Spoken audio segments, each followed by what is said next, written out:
Well, my mentor was my inspiration, and his name was Curtis Hanson.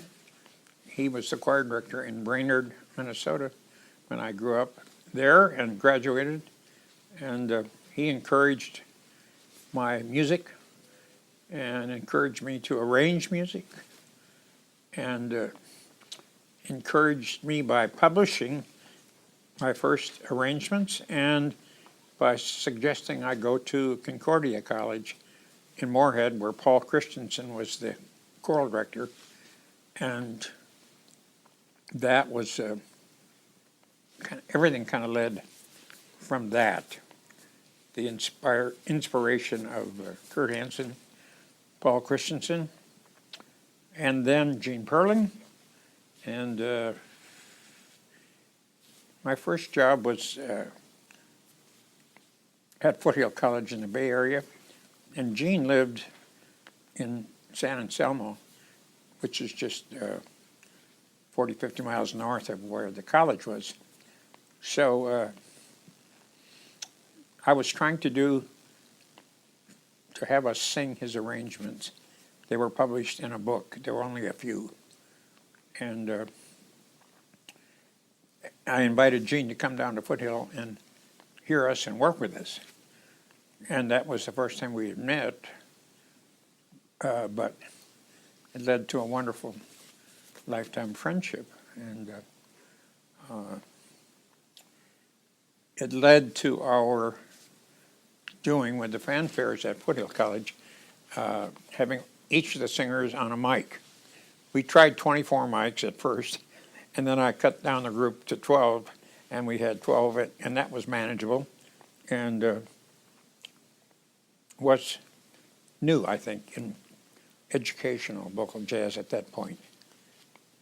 Mostly they were doing 1 or 2 mics overhead and singing in larger choirs. That was the Northwest School of Vocal Jazz that had the 4 freshmen kind of as their ideal, and Lambert, Hendricks, and Ross. But it was, it was not as harmonically interesting, if you will, as Gene Perling's writing for the High-Lows and Singers Unlimited.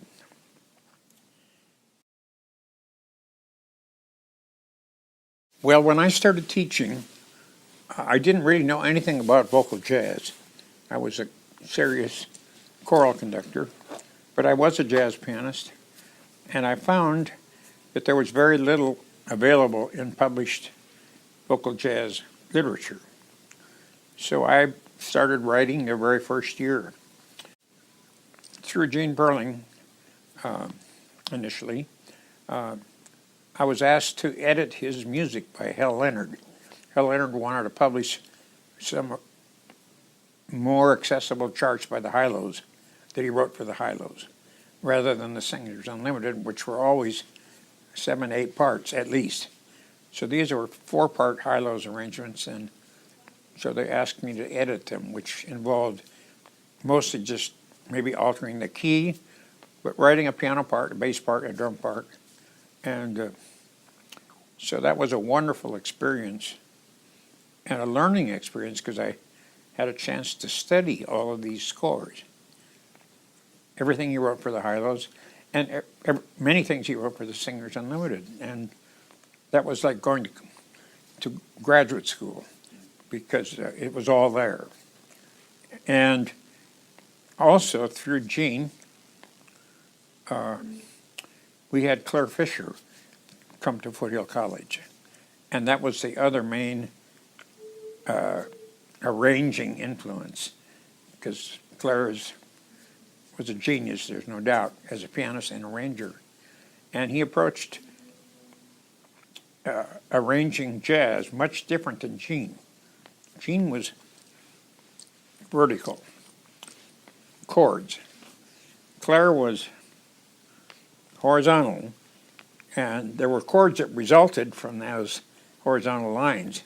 He used a lot of counterpoint and just lines. Each line made some sense.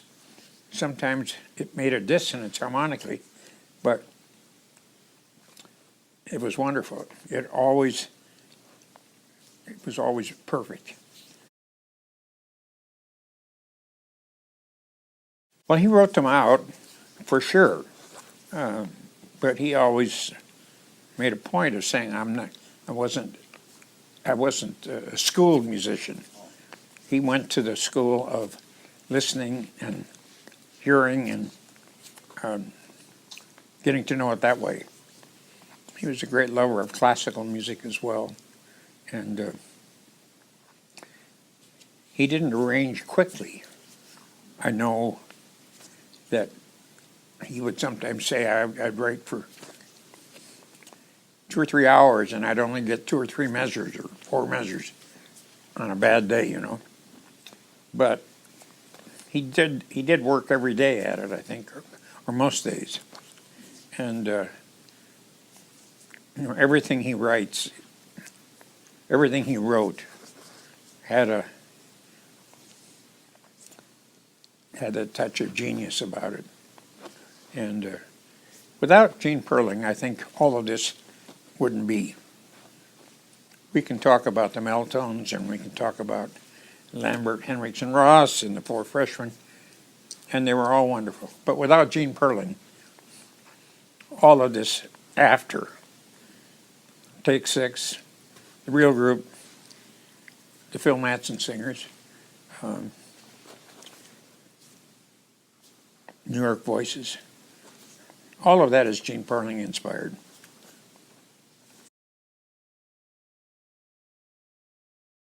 Well, the first arrangement that was really significant was the arrangement of Body and Soul that I was asked to write for the Manhattan Transfer. And I believe at that time, this was I think in 1978 maybe, I think it was the hardest vocal jazz arrangement that had been written. There were hard sections in other vocal jazz arrangements, and Ward Swingle certainly wrote some nice things, but this was 64 bars of difficult harmonic stuff, and it was a real challenge to sing. Eddie Jefferson, who wrote the words about Coleman Hawkins, said it would be impossible to sing a 4-part vocal arrangement of that melody. And I know that Janice and Tim and Alan and Cheryl worked really hard to get that first recording done, because it was much more orally challenging than what they had done, even though they had done some very nice things. This was, I think it's quite a bit more challenging. And once they mastered that, then anything was easier. Anything was easy after that. That was one of the advantages of tackling something that's that hard, because you really couldn't write any harder. You could write higher maybe or lower, but this was singing 16th notes at a reasonable tempo, so that's my opinion anyway.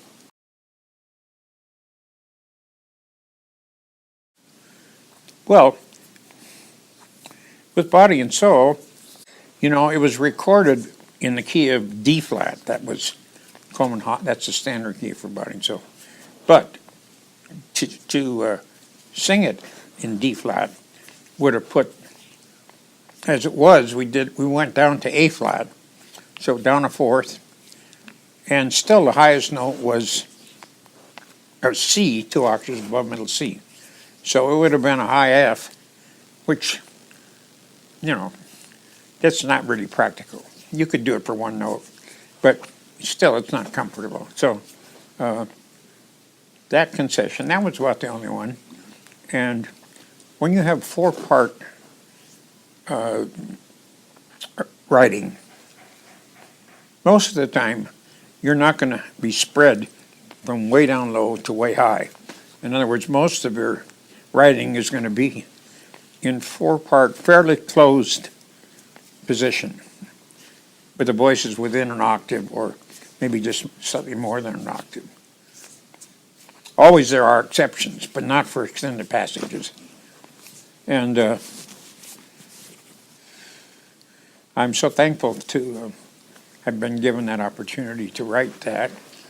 And that opportunity came about through to Richie Cole, who was a mutual friend. He had been touring with Eddie Jefferson, but he had also recorded with the Transfer, and he was a good friend of theirs. So somehow or other, he helped make that connection. They asked me to write the arrangement. So the first thing was to transcribe the solo of Coleman Hawkins,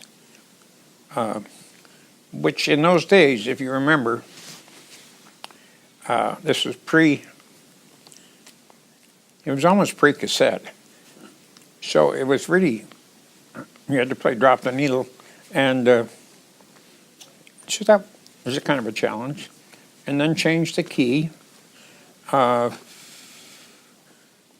was easy. And then after writing the arrangement, I sent it to them, and this was very thrilling. They asked me to come out to L.A. and go through it with them. And we did. That was really thrilling.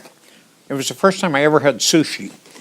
It took me to a sushi bar, and we had sushi. And then we worked a little bit on the arrangement. They learned it on their own, but we did, I think, work a day or two on it, because this was a challenge, and in every way. But they were up to it, and still are up to it. So it's thrilling to have them here in Minneapolis on Monday.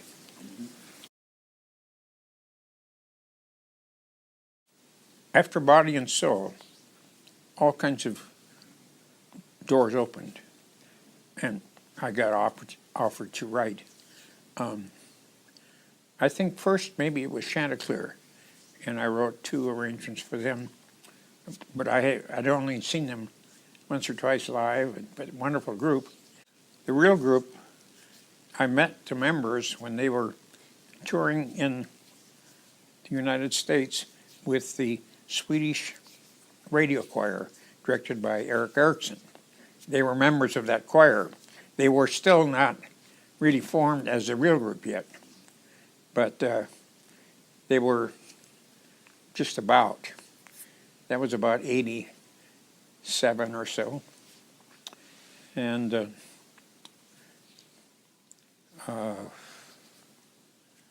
yeah, I think there was this time, if you will, Manhattan Transfer had gotten popular and were singing live. Take Six has just started to sing live.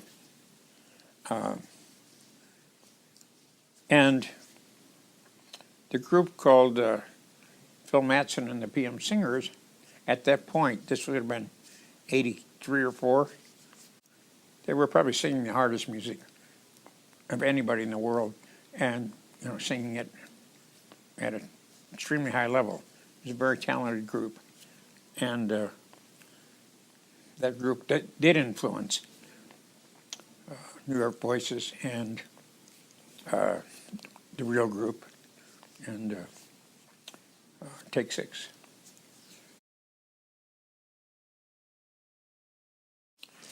Many things are gratifying. I think the opportunity to arrange music and have it published and have it done is certainly deeply satisfying, because that has a certain ongoing lifetime, if you will, that just live performance doesn't necessarily have. The other very gratifying thing is all the students that I've had over the years that are out performing or teaching, and we're all good friends, and I get to see them now and then, and it's very gratifying. I should say this. I never considered myself a teacher as such.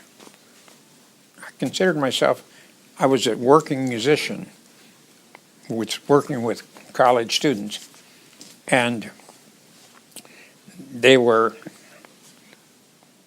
part of this, and we learned together how to do music. But we were doing music. I wasn't saying necessarily this is a D minor 7, D, F, A, C. I mean, I would teach that, of course, but I never felt like I was a teacher. I was a musician who had, I don't know what the right word is, apprentices, or I was mentoring them. And obviously there were some really nice, wonderful students who had talent and who really dug in and learned from it. And then there were others that probably I wasn't the right teacher at the right time for. And so I wouldn't want to brag about my successes, because then I'd have to take credit for my failures as well.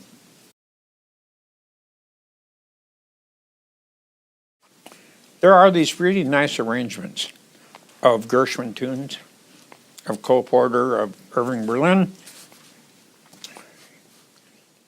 Stephen Sondheim, that could be just really appropriate for the ending of, or in the middle of, choral concerts. It is choral music, after all. It's not really jazz.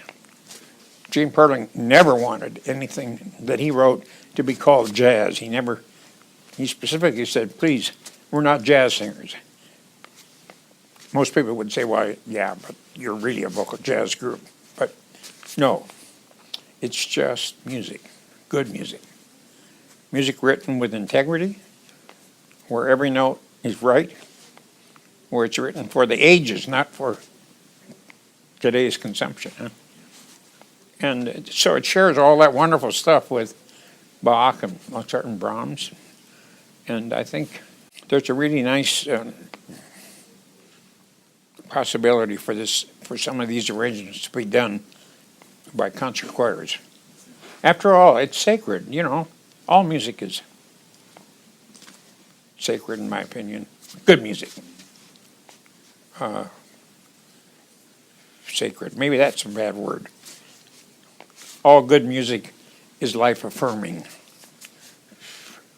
Whether that's sacred or not, I don't know.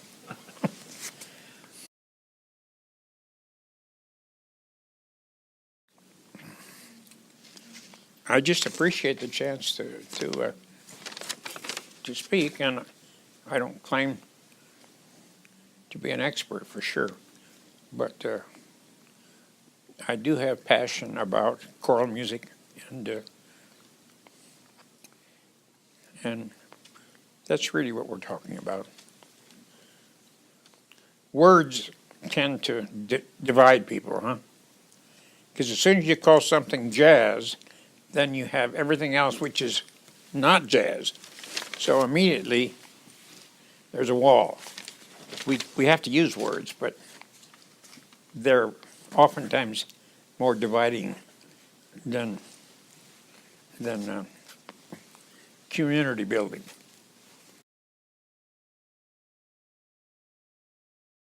Love them, hate them, use them.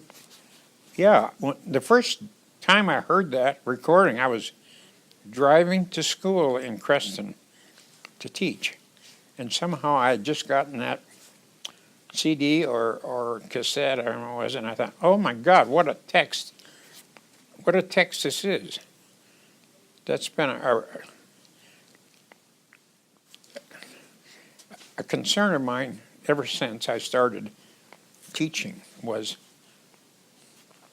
words. and how they are such a powerful thing, and used correctly or used, they can be used so beautifully, and they can be used so divisively. And yeah, they're tools. I suppose they're like the internet. It's a powerful thing, and it can be used in very life-affirming ways, and it can be used in very negative ways, perhaps.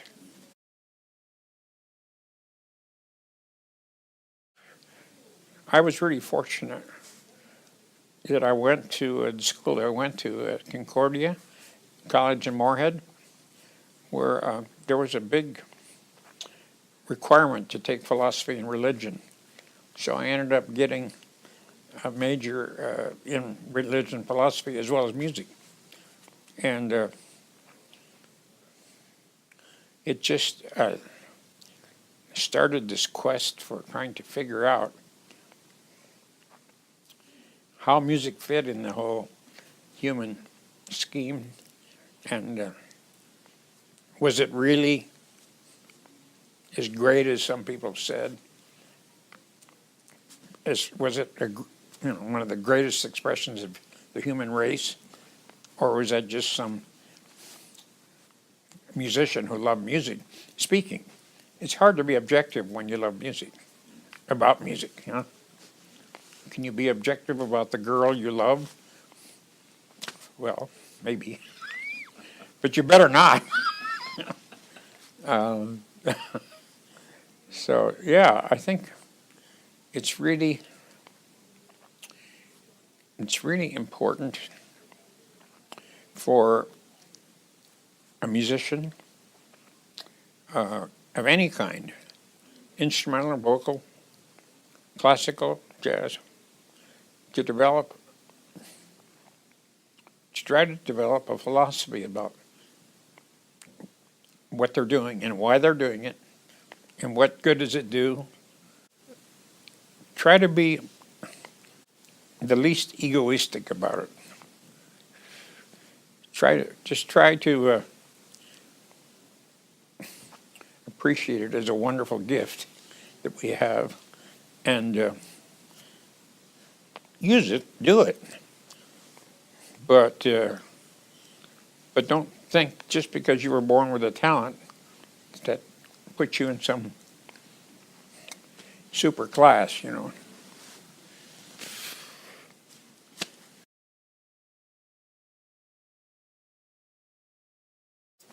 I appreciate this chance to talk, and I hope I don't sound too much like I know what I'm talking about, because I definitely am learning, and just learning. And yes, I would say, well, where do we start? Do we start with Palestrina, or do we jump to Bach and start from there, or Vivaldi?